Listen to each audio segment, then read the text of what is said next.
Traktor aldılar, istifadə etmədən xarab oldu. İsmayıl rayonunda 2 sahibkar kənd təsərrüfatı mövsümündə istifadə etmək üçün lizinq yolu ilə 2 ədəd traktor alıblar. İyul ayının 17-si Gəncə zavoddan traktor gətirmişəm. 30 saat işləyəndən sonrasında bunun müraciət eləmişik, pulunu da biz ödəyirik, yağını gəlib dəyişiblər. Ondan sonrasında işə salmışıq bu texnikanı. 2 gündə bax bu problemlər üzə çıxıbdı. 45 saatda bunun nasosu gələndən elə tüstülüyürdü. Bu şuma salanda da lap bilindi daha, üzə çıxdı ki, bu nəsazdır. Bu qara tüstü verir pastayanla. Traktorda təkərlərin şporları qopur.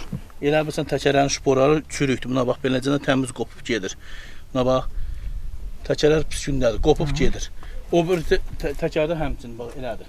İndi şum eləmişik, Kotanda bir hal-hazırda arxasındadır. Şum eləmişik, şumda bax, beləcə təkərlər qopub gedir. Problem yarandıqdan sonra sahibkarlar Gəncə traktor zavoduna müraciət ediblər.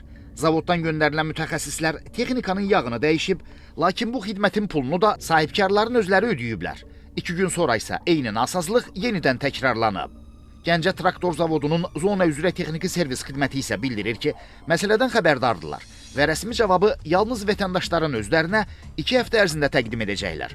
Hazırda sahibkarlar nasaz texnikanın təmiri və ya dəyişdirilməsi ilə bağlı rəsmi cavabı gözləyirlər.